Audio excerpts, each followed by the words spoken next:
warahmatullahi wabarakatuh. Bismillahirrahmanirrahim. Alhamdulillah. Wala haula wala quwwata illa billahil aliyyil azim.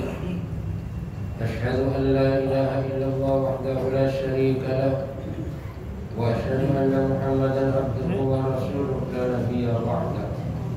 Allahumma shalli wa sallim wa barik ala sayyidina Muhammadin wa ala alihi wa sahbihi ajma'in, amma ba'du. Yang kami hormati para ulama, para ustaz, hadirin hadirat, bapak-bapak, ibu-ibu yang dimuliakan Allah Subhanahu wa taala. Alhamdulillah, Allah Subhanahu wa taala masih memberikan kesempatan kepada kita, masih memberikan kekuatan kepada kita, masih memberikan kemudahan kepada kita, sehingga kita masih bisa melaksanakan sholat maghrib secara berjamaah. Kita lanjutkan dengan majelis taklim. Ini semata-mata karena hidayah dan kekuatan daripada Allah Subhanahu wa taala.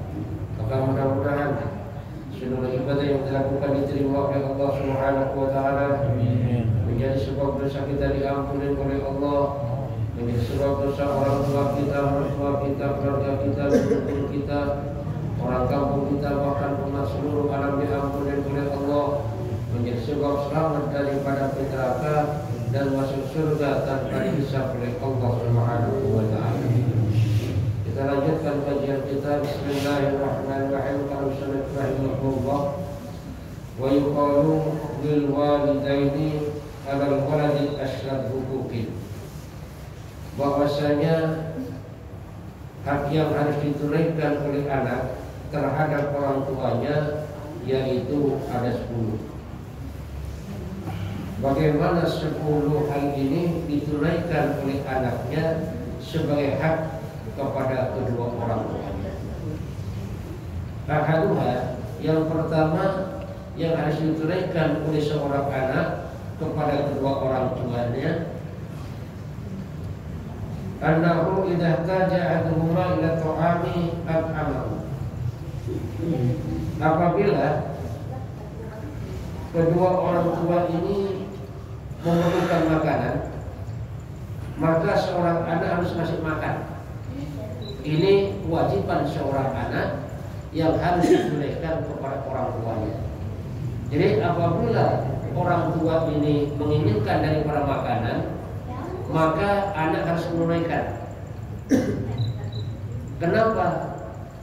Karena kalau sampai anak tidak menunaikan, maka sama halnya tidak ada balas budi kepada kedua orang tua. Dan ini merupakan satu dosa besar. Apabila apalagi orang tua diterlantarkan, apalagi orang tua tidak diurus makannya, apalagi orang tua kepingin ketoprak misalnya kan, tapi nggak dikasih oleh anaknya. Misalnya orang tua beli durian, nggak dibeli oleh anaknya. Kecuali kalau memang pengen durian tapi ternyata darah tinggi, nggak dikasih oleh anaknya, itu tidak apa-apa. Kenapa? Karena untuk kebaikan daripada orang tuanya. Tapi kalau orang tuanya normal, doyan durian dia minta kepada anaknya dan anaknya nggak mau beliin, berarti anak ini tidak menunaikan hak orang tuanya. Karena banyak juga terjadi orang tua yang ditelantarkan makannya oleh anak.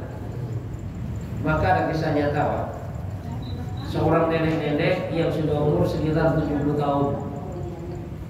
Kalau sudah umur 70 tahun berarti kan sudah tua, Pak. Dan dia cerita bahwasanya setiap hari ini hanya dikasih makan 1 kali oleh anaknya, itu pun sambil diomel-omelin. Coba bayangkan. Jadi orang tua dikasih makan sekali tiap hari, itu pun sambil diomel-omelin.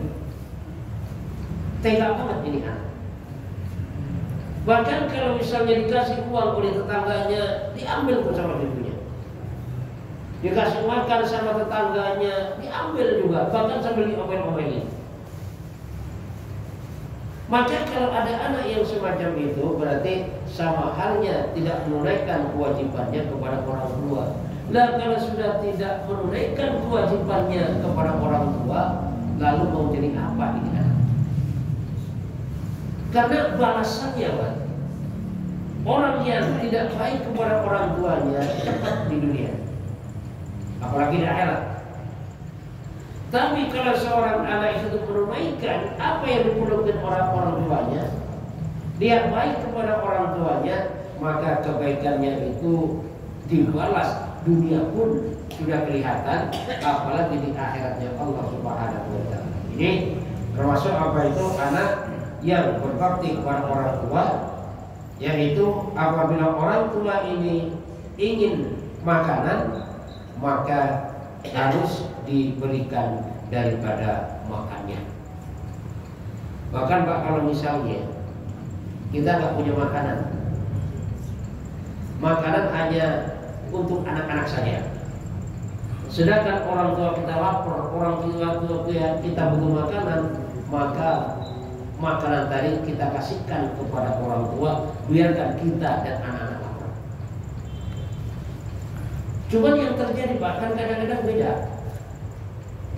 Kadang-kadang orang tua dikasih kalau ada sisa, kalau ada sisa nggak dikasih. Makanya seorang laki-laki itu kalau cari istri harus hati-hati juga. Carilah istri yang kira-kira istrinya berbakti kepada orang tuanya. Artinya apa? Sayang kepada mertuanya.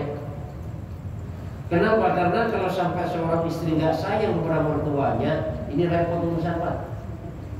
Bisa-bisa berantem dulu. Dan biasanya suami itu, laki-laki itu banyak yang takut sama istri. Sehingga kalau sama istrinya, jangan kasih ibu, nggak kasih beneran. Kamu jangan sampai pergi ke orang tuamu, nggak pergi beneran. Nah ini biasanya laki-laki yang nggak sholat ini, Pak. Walaupun sholat biasanya sholatnya nggak berjamaah, ya. Jadi laki-laki yang sholatnya nggak berjamaah, rata-rata itu dikendalikan oleh istrinya, takut sama istrinya. Jadi dicabut sifat kewibawaannya oleh Allah Subhanahu wa taala. Sehingga apa? Sehingga dia tunduk kepada istrinya walaupun harus menggeragai daripada kedua orang tuanya. Padahal dari kecil yang ngurus orang tuanya, yang ngasih makan orang tuanya, yang nguapin orang tuanya. Bahkan orang tuanya lagi makan, kadang-kadang dikencingin itu sama anaknya, orang tua nggak pernah. Hebatnya orang tua, Masya Allah. Makanya kalau sampai ada seorang anak tidak memperdulikan orang tuanya, kalau bahasa kasarnya anak ini udah pernah ajar orang tua. Udah anak yang durhaka kepada orang tua. Kalau sudah durhaka kepada orang tua, maka dijamin Pak hidupnya nyusap dunia. Jangankan orang muslim, orang kaya pun susah hidupnya kalau sampai dia berani atau bahkan durhaka kepada kedua orang tuanya. Jadi yang pertama, hak orang tua yang harus ditunaikan oleh anak. Apabila orang tua ini menginginkan daripada makanan, maka harus dikasih makanan oleh anak. Wasani idza ihtaja ila al-kiswati kasahu in qadara alaihi. Dan apabila orang tua ini menginginkan daripada pakaian, maka anaknya harus kasih pakaian. In qadara alaihi, apabila anaknya mampu. Jadi orang tuanya ingin beli pakaian, anaknya mampu belikan, ya. Harus dibelikan. Kenapa? Karena ini merupakan satu hal yang harus ditunaikan oleh anaknya. Ditunaikan seorang anak kepada orang tuanya. Apabila orang tuanya menginginkan daripada pakaian, maka harus dibelikan.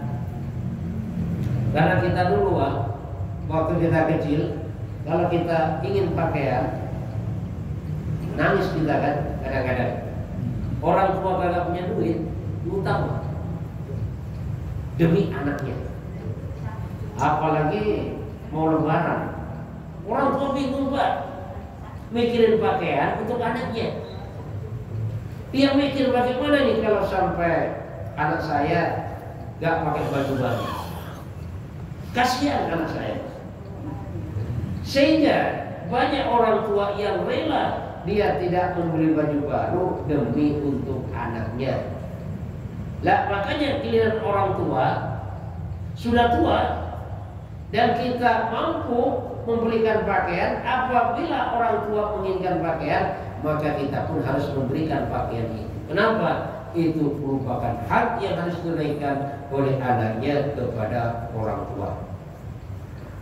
Wa qala ruya Rasulullah sallallahu alaihi wasallam fi tafsir qaulillah ta'ala wa sahibuma fid dunya ma'rufa fa qala al-musabiyatu bil ma'rufi ayat amahuma idza jaa wa yusuhuma idza uliya.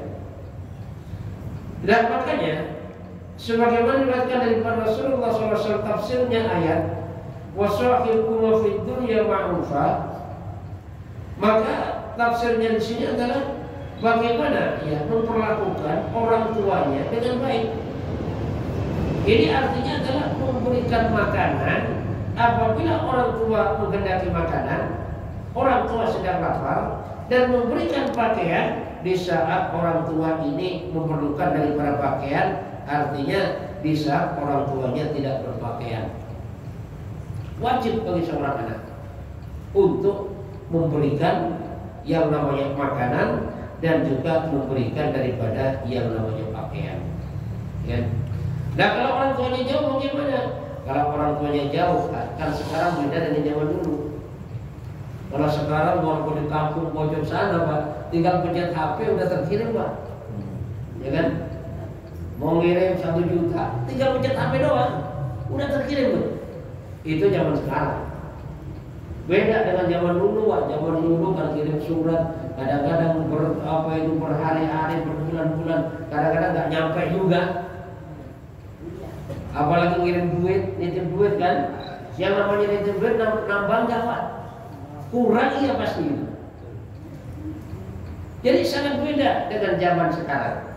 Lah makanya dengan zaman sekarang ini di mana teknologi semakin canggih, pada dasarnya kita lebih mudah untuk berbagi kepada orang tua. Kita lebih mudah berkomunikasi dengan orang tua apabila kita tinggalnya jauh. Dan hal yang semacam ini merupakan kesempatan bagi kita yang harus kita tunaikan terhadap orang tua. Ya.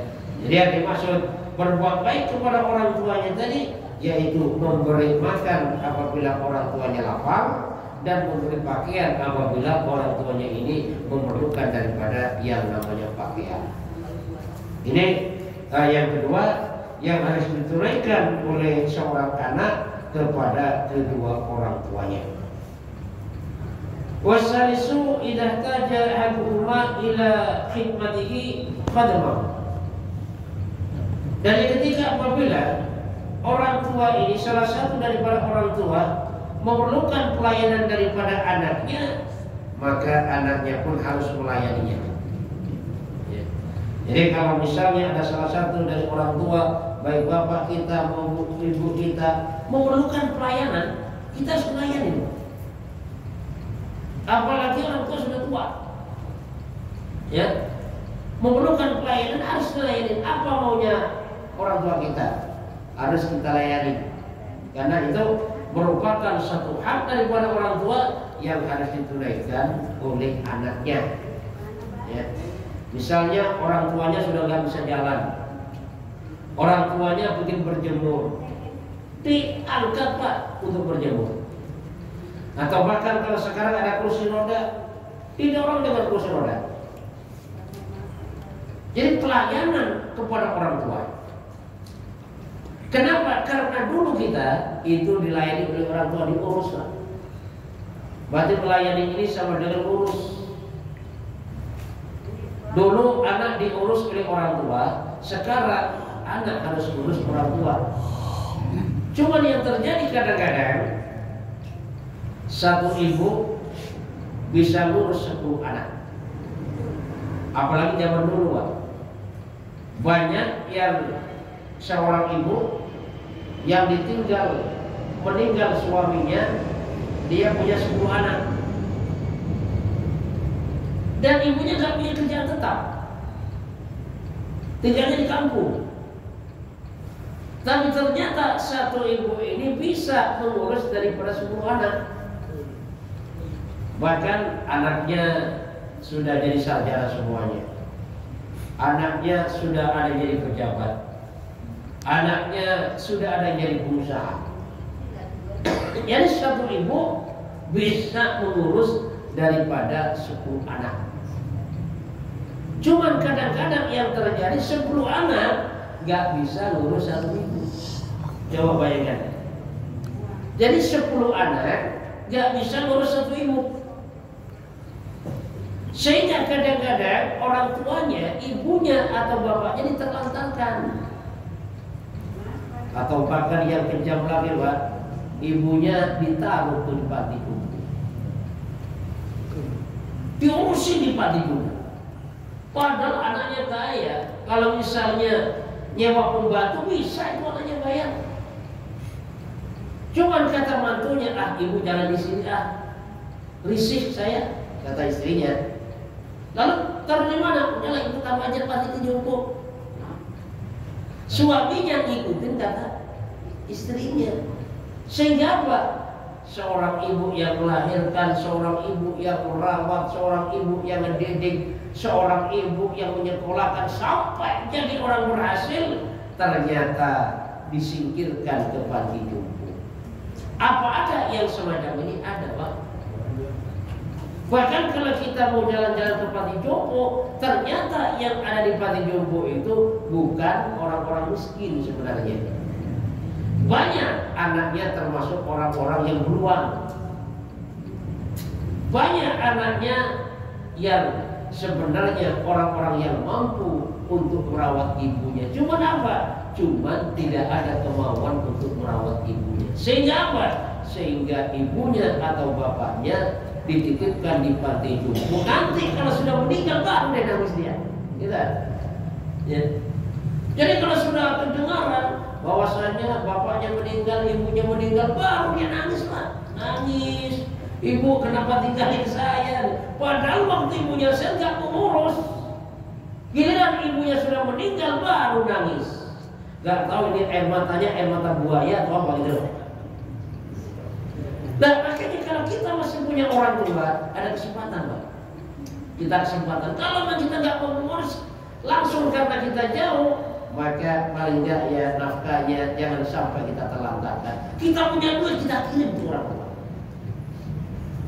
Makanya Pak, di saat orang tua itu dikasih sama anaknya, Masya Allah, itu senangnya luar biasa.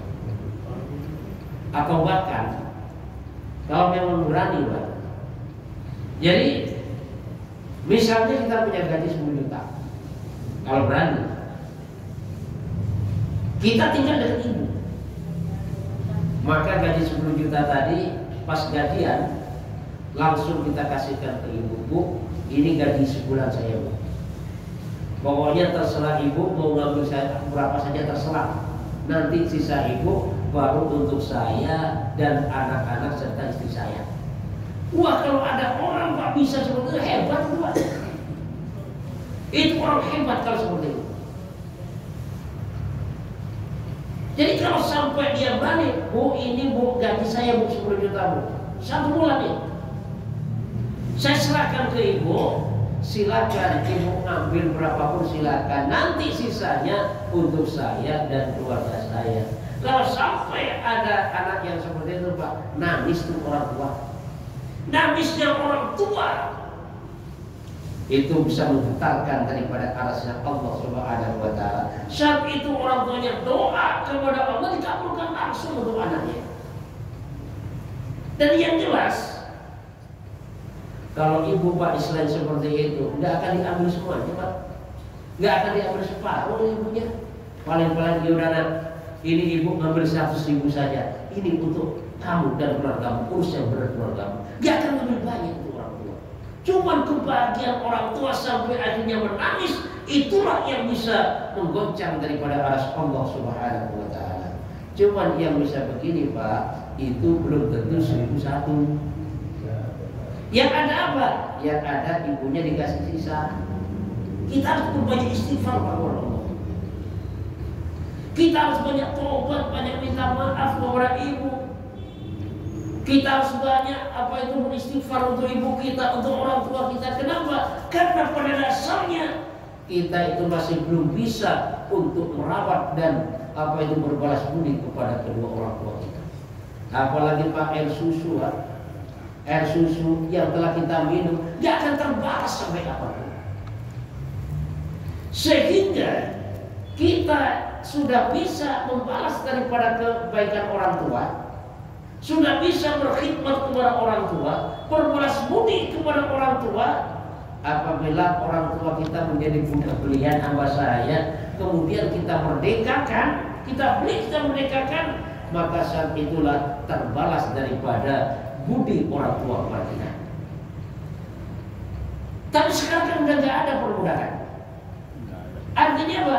Artinya bagaimanapun hebatnya kita masih belum bisa membalas daripada jasa orang tua kepada kita.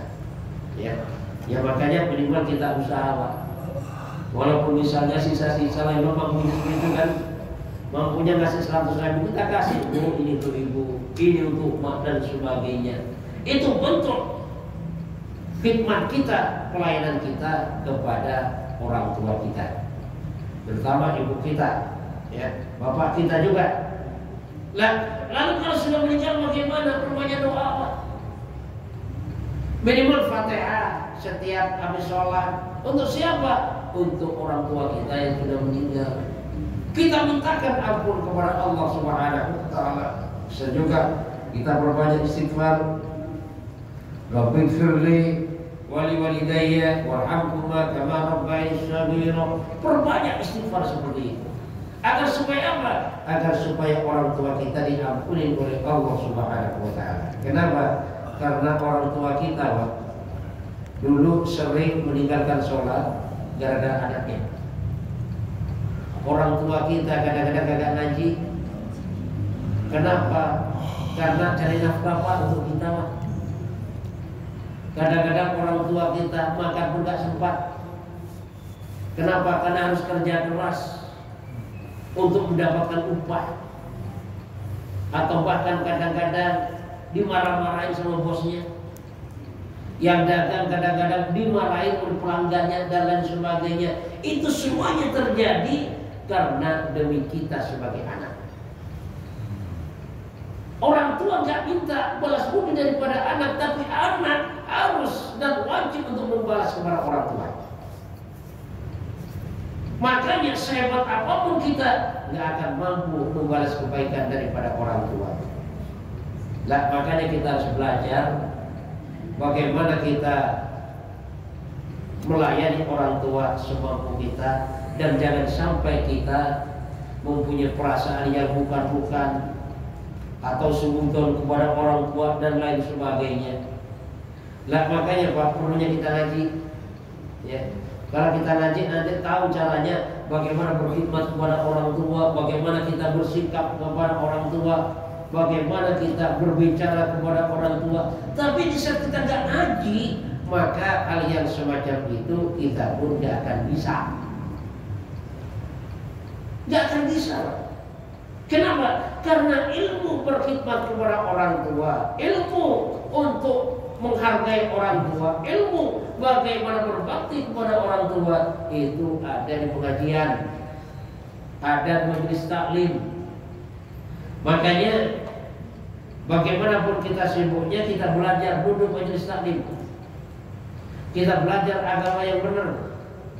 Kenapa? Agar supaya kita bisa dan tahu caranya untuk berkhidmat kepada kedua orang tua kita, baik orang tua kita yang masih hidup maupun orang tua yang sudah meninggal dunia. Warabi'u idza da'ahu ajabahu wa hadarahu. Dan yang keempat yang harus ditunaikan oleh anaknya kepada orang tuanya, apabila orang tuanya memanggil, maka harus menjawab dan menghadiri daripada panggilan orang tua. Ya.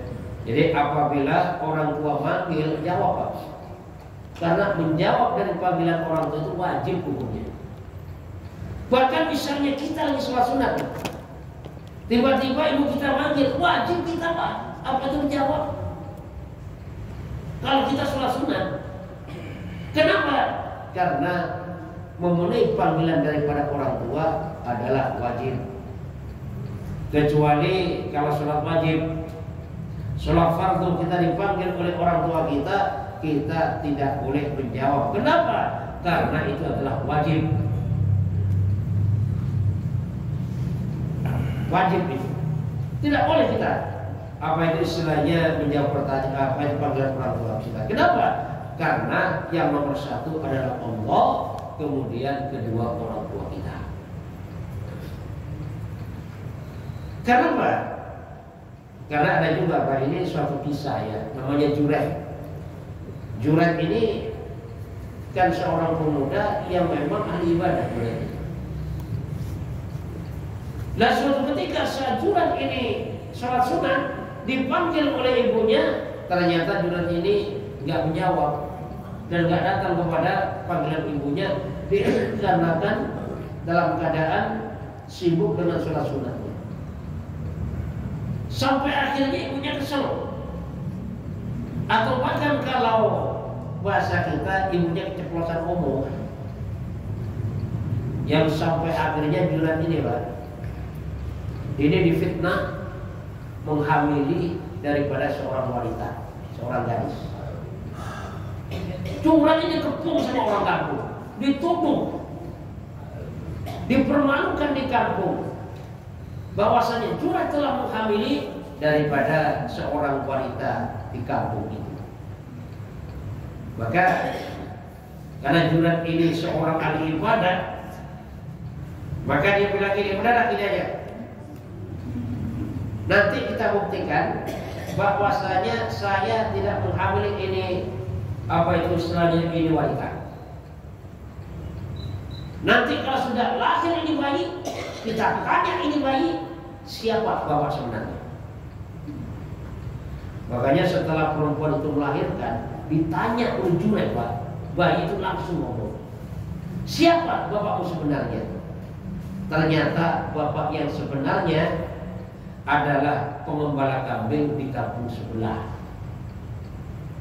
Dan Jurayh ini difitnah, mendapat fitnah yang semacam ini, ya termasuk gara-gara dia tidak memenuhi daripada panggilan ibunya, sehingga tanpa disadari ibunya ini keceplosan omong.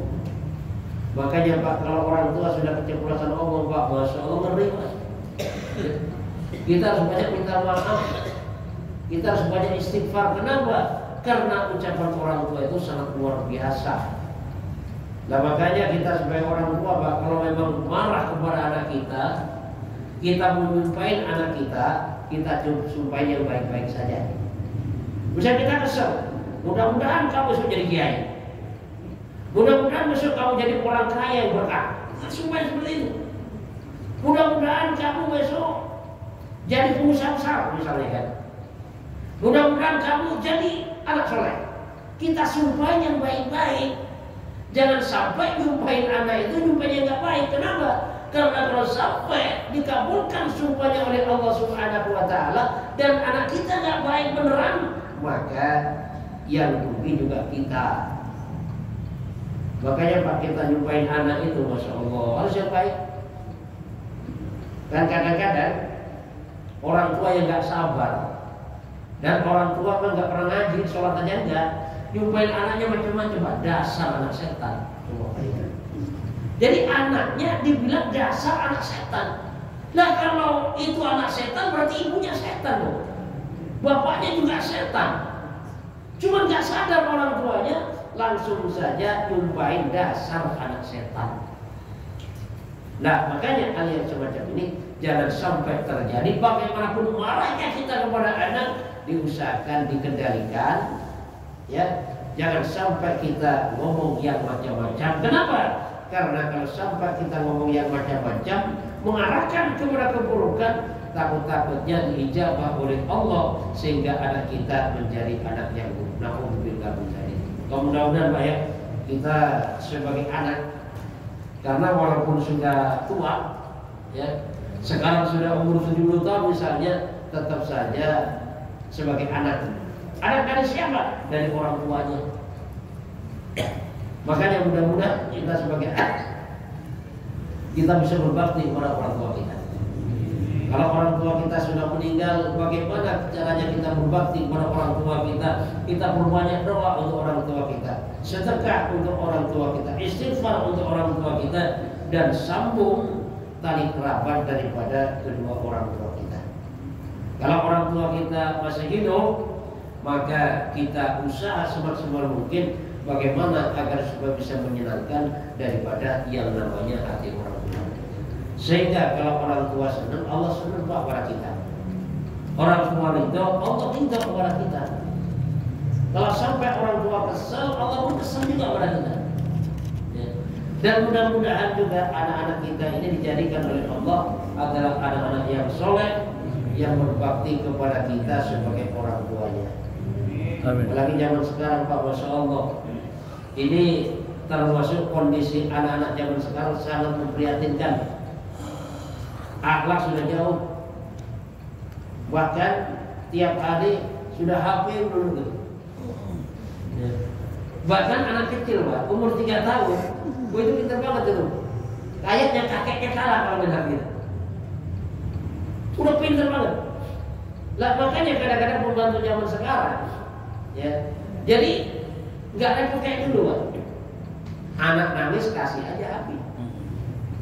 Anak majikannya main HP, pembantunya pun juga main HP, tenang dah. Ya, sama-sama ketiduran berdua. Jadi udah nggak repot lah zaman sekarang kan. Lah cuma resikonya tuh nanti, ya, akhirnya tidak bisa apa itu ngaji, tidak bisa adab dan sebagainya. Makanya usahakan Pak, kalau kita punya pembantu untuk ngurus anak cucu kita, diusahakan pembantunya tadi anak-anak yang bisa ngaji, yang paham agama, sehingga apa? Sehingga nanti anak kita, cucu kita yang diasuh oleh dia akan diajarkan daripada yang namanya ilmu agama. Sehingga apa? Sehingga nanti akan tertanam daripada ilmu agama, sehingga akan menjadi anak soleh dan solehah yang akan menjadi kebanggaan kita dari dunia sampai akhirnya Allah Subhanahu wa ta'ala. Subhanakallah wa bihamdika asyhadu an la ilaha illa anta astaghfiruka wa atubu ilaik. Wassalamualaikum warahmatullahi wabarakatuh. Waalaikumsalam warahmatullahi wabarakatuh.